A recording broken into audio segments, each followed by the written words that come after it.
Hello అండి. ఆంధ్రప్రదేశ్ ఎన్నికల పొత్తుల్లో భాగంగా తెలుగుదేశం, జనసేన, బీజేపీలకు కేటాయించిన స్థానాల సంఖ్య ఫైనలైజ్ అయిన తర్వాత తెలుగుదేశం, జనసేన పార్టీ కార్యకర్తల్లో ఒక రకమైనటువంటి నిరుత్సాహం ఏర్పడింది అనేది మాత్రం ఇక్కడ చెప్పుకోవాలండి. అయితే దీనికి కారణం ఈ పార్టీల కార్యకర్తలు ప్రాక్టికల్ గా ఆలోచించకుండా తమ పార్టీ అధినాయకులు విషయాలతో ఈ పొత్తులు కుదుర్చుకున్నారు, ఈ సీట్లకి ఒప్పుకున్నారు అనేది ఆలోచించకుండా పనిచేయటం వల్లనే ఈ నిరుత్సాహానికి కారణం అనేది మాత్రం ఇక్కడ నేను చెప్పగలనండి. ఈ రోజు తెలుగుదేశం పార్టీ, జనసేన పార్టీ కార్యకర్తల ముందున్నటువంటి కర్తవ్యం ఏంటంటే, ఏదైతే తాము విపరీతంగా అభిమానిస్తారో ఆయా పార్టీల అధినాయకులు ఏ ఉద్దేశాలతో అయితే పొత్తు పెట్టుకుని ఈ ఎన్నికల్లో ముందుకు వెళుతున్నారో వాటిని పూర్తిగా నమ్మి 100% హార్ట్ఫుల్ గా ఈ ఎన్నికల్లో పనిచేయటం మాత్రమే ఆయా పార్టీల కార్యకర్తల ముందు ఉన్నటువంటి కర్తవ్యం. అయితే ఈ పొత్తుల్లో ఎక్కువగా లాభపడింది మాత్రం భారతీయ జనతా పార్టీ. ఎందుకనంటే కేవలం 0.8 ఓటింగ్ శాతంతో ఉన్నటువంటి భారతీయ జనతా పార్టీ, నోటాతో పోటీ పడేటువంటి ఓట్లున్న Bharatiya Janata party 6 parliament స్థానాలకి 10 assembly స్థానాలకి పోటీ చేస్తుంది అంటేనే ఈ స్థానాల్లో కేవలం తెలుగుదేశం పార్టీ, జనసేన పార్టీ కార్యకర్తలు తమ భుజాన వేసుకుని మోసి కష్టించి పనిచేసి మాత్రమే ఈ భారతీయ జనతా పార్టీ అభ్యర్థిని గెలిపించవలసినటువంటి పరిస్థితి ఈ రోజు ఉంది. అయితే జనసేన విషయంలో, తెలుగుదేశం పార్టీ విషయంలో కనుక గమనిస్తే, ఏదైతే పవన్ కళ్యాణ్ గారు మొదటి నుంచి చెప్తున్నారో నాకు ఒక వ్యూహం ఉంది, ఆ వ్యూహం ప్రకారమే నేను ఎన్నికల్లో వెళుతున్నాను, కాబట్టి నన్ను నమ్మి నా పార్టీ కార్యకర్తలు పనిచేయండి, ఖచ్చితంగా మీరు తల దించుకోకుండా పనిచేస్తాను అని చెప్పారు. అదే విధంగా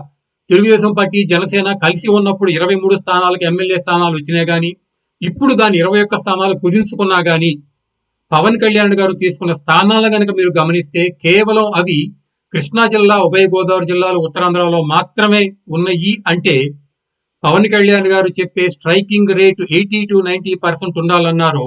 దానికి అనుగుణంగా ఎక్కడైతే పవన్ కళ్యాణ్ గారి పార్టీ ఖచ్చితంగా గెలుస్తుందో ఆయా స్థానాల్లో మాత్రమే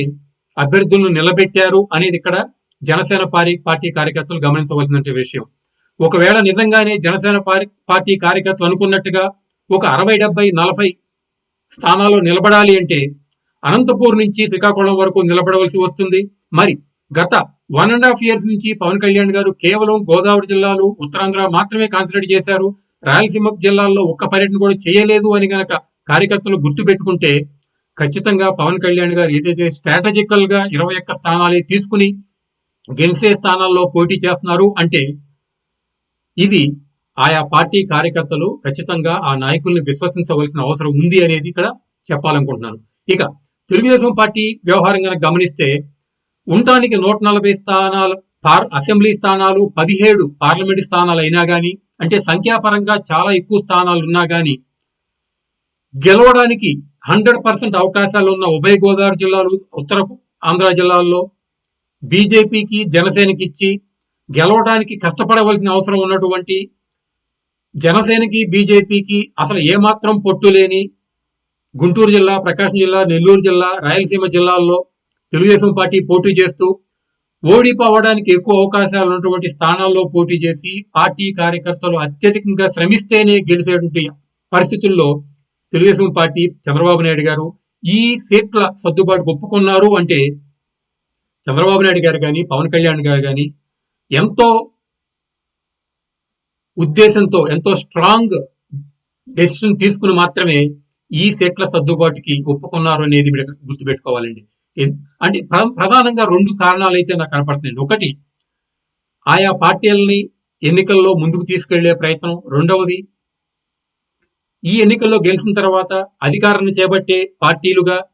రాష్ట్రాన్ని అభివృద్ధి పదంలో ముందుకు తీసుకువెళ్లాలంటే సెంట్రల్ గవర్నమెంట్ సపోర్ట్ కావాలి కాబట్టి, గెలిచే పార్టీ బీజేపీనే కాబట్టి అంటే పార్టీల ప్రయోజనం, రాష్ట్ర ప్రయోజనాలు ఆశించి మాత్రమే పవన్ కళ్యాణ్ గారు కానీ, చంద్రబాబు నాయుడు గారు కానీ బీజేపీతో పొత్తు పెట్టుకున్నారు అని కనుక గమనిస్తే ఖచ్చితంగా ఆయా పార్టీ కార్యకర్తలు ఎలాంటి శస్సభిషాలకు పోకుండా ఆయా పార్టీ అధినేతల మనసరికి ప్రయత్నించాలి అనేది మాత్రం ఇక్కడ నేను చెప్పాలనుకుంటున్నాను. అయితే ఈ చంద్రబాబు నాయుడు గారు కానీ, పవన్ కళ్యాణ్ గారు కానీ ఏ ఉద్దేశంతో పెట్టుకున్నారు దానికి చిన్న ఎగ్జాంపుల్ ఏంటంటే, గత 4.5 ఏళ్లుగా జగన్మోహన్ రెడ్డి గారు అవలంబిస్తున్న అప్రజాస్వామిక విధానాలు, మరీ ముఖ్యంగా అధికారుల్ని, పోలీసుల్ని తమ చెప్పు చేతుల్లో పెట్టుకుని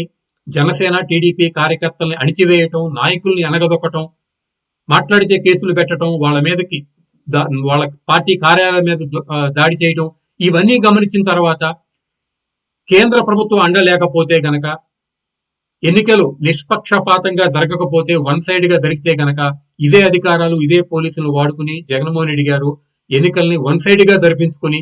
తాను అనుకున్న 175కు 175 గెలిచే ప్రయత్నం చేస్తారు. అలాంటిది చంద్రబాబు నాయుడు గారు, పవన్ కళ్యాణ్ గారు బీజేపీతో పొత్తు పెట్టుకోవటం వలన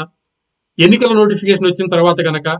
డీజీపీని, చీఫ్ సెక్రటరీని, ప్రతి జిల్లా ఎస్పీని గనక మార్చి పోలీసులకు ఒక ఇండికేషన్ పంపించి, అధికారులకు ఒక ఇండికేషన్ పంపిస్తే గనక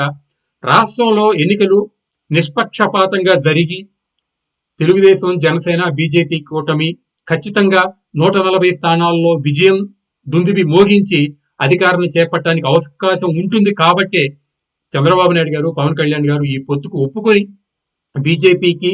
అవసరమైన దానికంటే ఎక్కువ సీట్లు ఇచ్చారు అనేది కార్యకర్తలు గుర్తుపెట్టుకోవాల్సిన విషయం.